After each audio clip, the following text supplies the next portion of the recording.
How can you hope to be one of the special brands in people's lives when it's such a short list? It's shorter than the list of apps people keep on the front page of their phone. Welcome to the Whole Brand Briefing, actionable ideas to help build a world with more whole brands. A whole brand is an organization that treats everything it does as the brand, from marketing ideas to business ideas and all the ideas in between. This is the Whole Brand Briefing. Hi, everybody, and welcome to the Whole Brand Briefing. My name is Tim Gallus, and I'm the director of the Whole Brand Project. Really excited today and actually quite honored to be joined by author and brand strategist John Grant. I've followed John for a long time, really dating all the way back to when he was at the seminal advertising agency, St. Luke's in London. I love St. Luke's, and there's probably not a week that goes by where I don't think about the impact of St. Luke's on my thinking or actually my career. As I said, John is an author and a prolific one at that. I have lots of John's books on my shelves and they're all incredible, but his latest is really special because it's really tackling a challenge that a lot of brands are facing today. It's called greener marketing. And what I love about this book is it's really intended to help sustainable brands be better at marketing. And it really fuses this idea of creativity and doing good, which is a big concept in my career and the work that we do at the Whole Brand Project. John has worked on brands like IKEA, Lego, the BBC, Carlsberg, Samsung, and Sony. And nobody has really thought more about the ins and outs of brands more than John Grant. What I love about John's work is he helps us all imagine what brands can be. And that is really what gets me going. So without further ado, let's get to the Whole Brand Briefing with John Grant.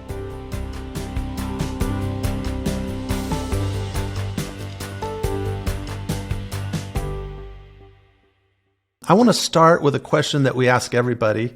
And it really is, because I think it's sort of telling about where your head is and maybe where it even started around the topics of brands. But what do you remember as your first brand memory?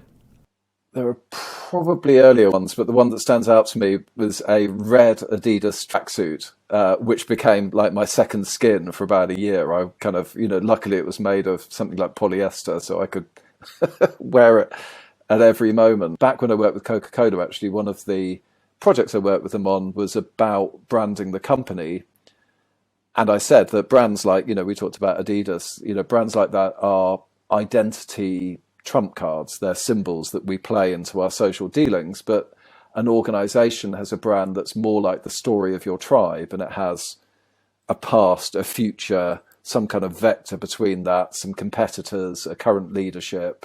And it's very much like, brands, like a Shakespearean drama or the Mahabharata or whatever, but they are stories of tribes and less well coined by or encompassed by archetypal images, the sort of Nike being like a tribal spear or wings of victory or something like that, but they're not quite so symbolic. They're much more narrative based. And my second book, which I called After Image, which was challenging the 1950s sort of psychoanalytic inspired brand personality thing, started with quite early in the book with a question, which is I used to ask people at the time, which is, what's the brand personality of eBay? And Alan Moore, who I know you know very well, and I and many other people were transfixed at the time by the potential of communities to become and define brands. The world of aficionados, the people who built, lots of modern brands in Reddit, like the GameSpot investing trend and crypto, these are brands of enthusiasm that are defined by their audience and their community, and they're a much more interesting space potentially to play, but not in the traditional mode of 1950s branding where you make an ad or a poster or something. You have a symbol like the Jolly Green Giant, which is an absolute archetypal symbol of vitality, and that's your brand. I always think of a brand being on its best days being a bit of an alibi. It's a story you get to say, why did I choose a Honda? Why did I choose a Volvo? Some brands have tougher alibis. we have many brands in our lives which are just heuristics, like you don't have to think about what razor to buy every time you're in the supermarket. You just buy the same one as last time, whether that's Bic or Gillette or the own brand or anything, but it's just a cognitive shortcut. I produced something with some colleagues back in the 90s for IKEA called the Not a Brand book. And we were commissioned as their London agency who'd like done barnstorming successful creative for them. And they said, well, we've struggled in a few other markets, so could you produce a brand book? And me and the one of the creative directors of St. Luke's created something called the Not a Brand book. And we said, look, you're not Nike. You basically, Nike makes things in places that look like sweatshops, which was a very current controversy at the time with Naomi Kind's no logo, and then they charge $100, and the difference, some of the difference goes to their shareholders and some of the differences goes to sports stars, but they're here to inflate the value of objects. You, IKEA, are a factory outlet. If you make a mug for 50 euro cents, you charge 51 euro cents for it, and you just make a billion of them. And you're not here to inflate the value, but you're actually here to democratize design and make it available to the further reaches of the mass of humanity who can't afford, European lifestyles and so forth. It was just a thundering IKEA sort of manifesto about brands. It had a picture of Richard Nixon was the second page, and it with the line, "Only liars need to be consistent."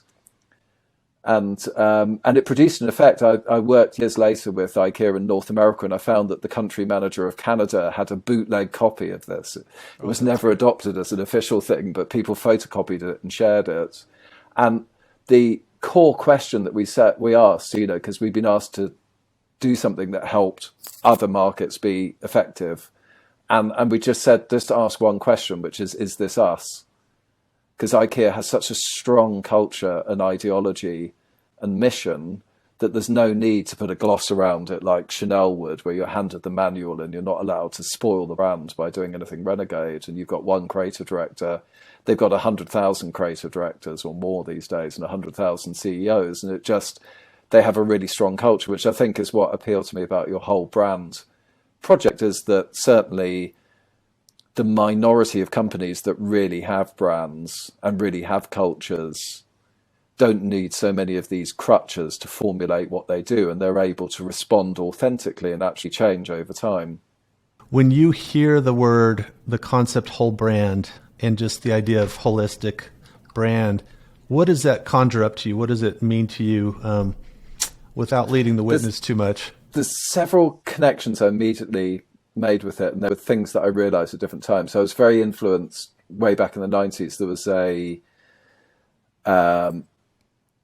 couple of business books about the whole business concept. So the idea that actually a company culture and its products and the brands and the format and everything could become this holistic, meaningful entity. So when I worked with the BBC, there was this great sense of an organisation that really didn't have to find its purpose, because it had had one ever since it was founded, and it was more of a public service remit to entertain and inform, and that carried them into the digital age and gave them an anchor, attached to the boat, and then and they have a very strong culture, and it's culture isn't a metaphor there. There's a lot of appreciation of what makes a quality, we'd say now today a quality piece of content, but they put a lot of thought into the craft of storytelling and production and so forth, and would always produce things to their own standards rather than some current commercial fad or the need to chase ratings, which also insulated their culture. But I realized at the time that I was working with them, and I was on a panel discussion, they were saying, what, if anything, is really new in brand thinking? And what was new in my thinking at the time was to be starting to look for the kind of ideas that organize and cement and attach, great diverse parts of a brand. And I'd started, which I riffed on in several books, to draw brands as molecules of connected ideas, and always to be looking at what's the glue or connection, or what's the genetic principle behind this molecule that gives it a certain function, a certain way of being, which is different. When you think about sustainability efforts as being part of those, this is what we do, Where is your head in that space? Has that been an evolution into getting to sustainability? And I know I love this idea of the CUSP or CUSP and how to actually, get credit and express your sustainability efforts in order to have that be part of what your overall brand is. Can you kind of talk about sustainability as an initiative and an area of interest for you, and then where you see that for brands? We are, in most industries that I deal with, moving rapidly from an unsustainable model to one that's sustainable or regenerative or net good beyond not bad. And a lot of the leading organizations in the world have already committed and signed up to this. And those that are going slower are having fires lit under their feet by everybody from employees to investors. And so the question, rather like digital in 1997, the question wasn't, should we adopt digital or not? More and more people were buying the idea that every company in future would become, to some extent, a software company. So the question was, how are we going to do this? How are we going to flex our own culture and value and brands to do this best and to serve the people that we serve and make lots of money and make a better world? So that broader sustainability thing, and I think sustainability has moved to that kind of front foot position where more and more conversations I'm having assume that, but then there's a maturity curve, as there was with digital. So there are pure play sustainability innovators that and I deal with a number of those who are trying to create brands, but who have, the future of growing food in cities, or the future of protein, or, to name a few, or, the world's most sustainable personal care company. And now they're trying to hammer out brands and business behind that, but they're sort of right at that end of, the Tesla end of the journey. And then there are others who are, to varying degrees, on that bell curve, and so long as they're moving in the right direction, I think they're all admirable projects and clients. And the core thing that I often remind people, I was in a quite idealistic workshop with the Design Council in the UK as part of the COP26 conference that was going on in Scotland, and there were some young designers there, and they were saying, well, shouldn't we just forget all of these corporations, because none of them, there's no such thing as sustainable corporations. Shouldn't we just work with the the really purest new, you guys are a B Corp, but what if we only work with B Corps? And my thing was, well, on current projections, we need to make about 7% a year improvement in carbon emissions. And I'm more likely to make that next week working with an IKEA or even a Walmart than I am working with somebody who knits baskets and sells them on Etsy. So first of all, know where you are, and then bring your communications and your brand and your strategy and your sustainability in line with that, and moving. I know somebody from a large global travel company who told me that his predecessor's stated KPI was moving from D to B. And it was actually, it wasn't, they were referencing the Carbon Disclosure Project, which has an A list, and they didn't aspire to be an A because they help people book tickets for flights and other things, and it would be a long way to go, but they wanted to get from D to B. So knowing where you are, and the tactics change at those different levels, just as if you're an authentic local cafe or deli, you're going to have a whole suite of different ways of engaging your customer base than if you're Walmart. And what you mean by supply chain and sourcing and ethics and everything else will be slightly different in those different circumstances.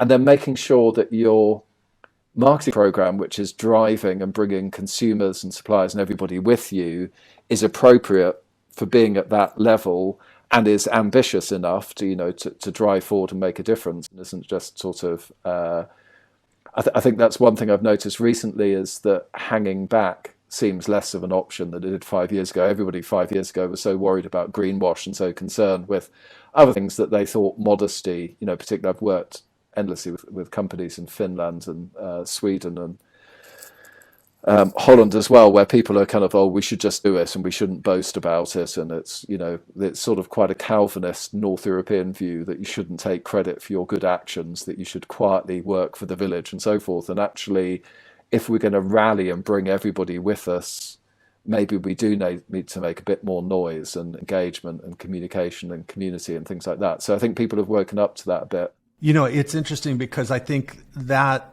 hanging back and being afraid of greenwashing, I wanted to ask you on that note, in the sense of, this is a weird sort of analogy, but there's a Brachistochrone curve. Have you ever seen that physics?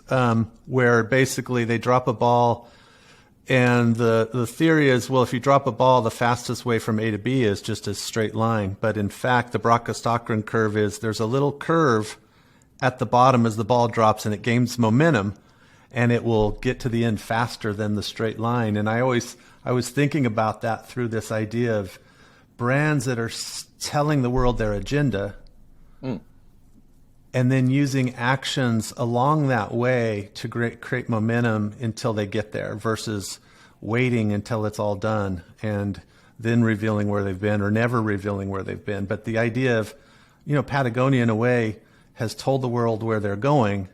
So every time they create an action, whether it's small or large or in between, it furthers that agenda. The sustainability is quite nebulous, and it reminds me a bit of other nebulous human values like health, and it's a decision how you will weave it in. So when I started this journey 20 years ago with clients like IKEA, it was actually my shortest strategy presentation, probably still in my whole career, where the president of the company and their sustainability team had asked me and a copywriter to come back with a point of view on how to communicate their sustainability, given their previous 12 years of putting their house in order. And they had a new boss who'd been our local client and was now the president of the company. So we should, bring some of that pizzazz that you guys have brought from London. And the presentation was just one word on a big sheet of paper, which just said, "Don't." And we showed him BP's Beyond Petroleum and some data from his own research showing that people thought that they were doing more than they were actually doing. And people assumed, because they were kind of Swedish and democratic and, had a lot of those kind of values, people kind of trusted them, and they thought that their timber would be sustainable, whereas that was a complete nightmare for them and still is to some extent. And so we advised them instead to put all of their effort into internal engagement and innovation, and getting 160,000 ambassadors and innovators working on this. And they did that really successfully. And over that 10 years, they managed to get to zero waste stores and, incredible initiatives, which set them up more recently to be more out and forward about, sustainable living at home and, the future and cities and so forth, which there is more their position now.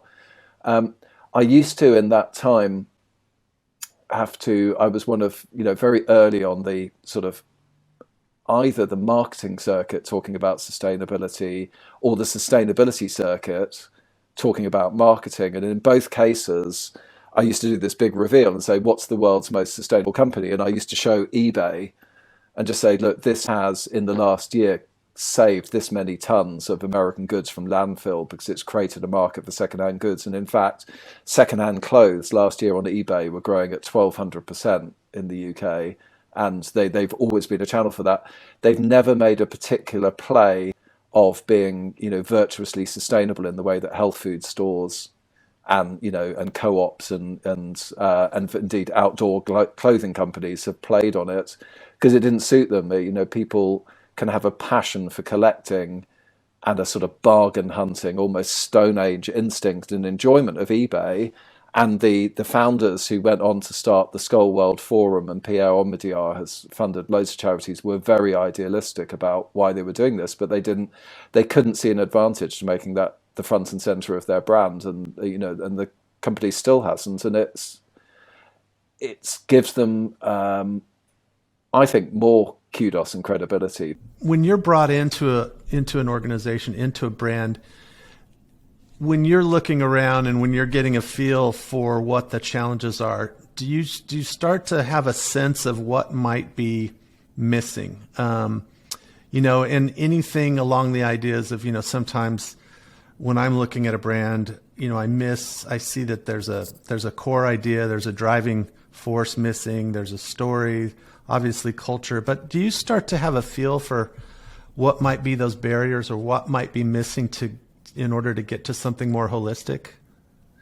Yeah, it's an interesting one because the inconsistencies and flaws of cultures or individuals are also their characteristic. I was helping the boss at IKEA update and produce a new thing about their internal culture, and we were sort of trying to distill it. We were walking through the corridors of their headquarters in the south of Sweden, and he said, "Look, just look around you. I mean, we're not one of those corporate companies. You don't see any suits, open collars." And I said, "Can you see anybody who doesn't have blonde hair or a blue shirt?" It's just a different kind of uniform, but they have. And he was, to his credit, he brought in a African American woman who was the former head of IKEA in Canada. He brought her in as head of IKEA in Sweden. And I actually remember I was in a meeting with him at the time. He said, "This is going to send a signal. IKEA is changing. We're a global company and we need to start acting like one." John, I've kept you about 20 minutes over. Thank you so much. I really appreciate it. It's just, it's hard to interview you because I found myself just wanting to listen to you, and you're, luckily I kept saying, I want to write notes, but I'm recording all of this. I love your thinking, and it's been great to follow that over the years. And thank you for participating with this idea. You were very high on the list of people that I wanted to speak to at the beginning of this. So thank you for that. Oh, absolute pleasure.